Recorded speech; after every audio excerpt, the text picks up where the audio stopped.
Hello, everybody. Welcome to Chuck Furia Uncorked. This is the latest episode of Wine of the Week.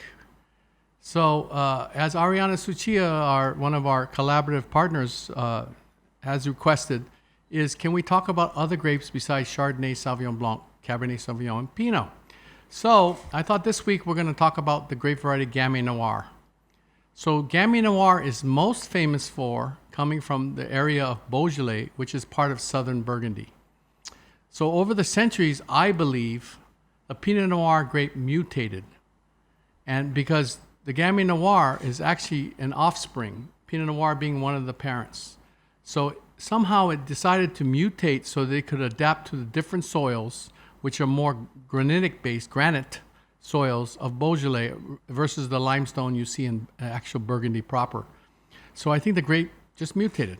But because it has Pinot Noir in its heritage, I think that's why it innately has deliciousness, and that's why it has umami and incredible food friendliness.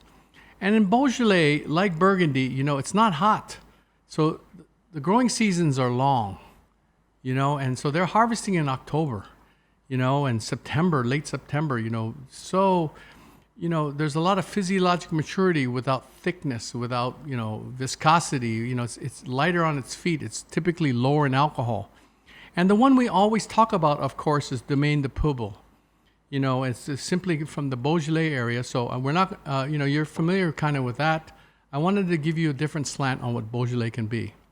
This is the Moulin-a-Vent from Diachon, Domaine Diachon. Okay, Moulin-a-Vent. So if you look at Beaujolais, Beaujolais is an area with all these dots. And the French government over the years say, if you use grapes from one or more of those dots, right?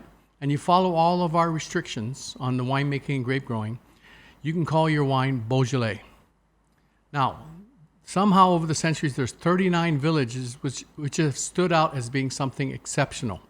So the government then says, if you use grapes from one or more of those 39 villages and you follow all the governmental restrictions, you can call your wine Beaujolais Village. So Beaujolais, then Beaujolais Village. Now, over the centuries, there's 10 specific villages which have stood out as being something exceptional. And those are referred to as cru, C-R-U, cru. There's only 10 of them. There was 9, and then one was added later on. And these villages, you'll see them on the name. In this case, Moulin-a-Vent. It's a specific cru village. So it theoretically takes the concept of Beaujolais and adds on mag wheels and et cetera, et cetera. So it's a souped-up Beaujolais, something truly special in this category. I've been carrying these wines since the 1980s because I think Diachon makes one of the most interesting, fabulous, not only Beaujolais in the world, but just wines of the world. I think this wine is so interesting and so food-friendly and so delicious, and it's just something that I have a hankering for. I got to go out and find a bottle. I went to the store the other day. It was Arfield Kailo, and I found it. And so I was so thrilled. I actually bought it, and I wanted to feature on the podcast today. So again, Gamay Noir, these are like 80-year-old vines from the Cru village of Moulin-a-Vent, 2018. And it says the Via Vigna Cuvée, so that means it's the old vines, 80-year-old vines. From Diachon, one of my favorite all-time red wines out of France. Available at the store. I hope you go out and try it, buy it, try it, and most importantly, enjoy it. Until next time, aloha, everybody.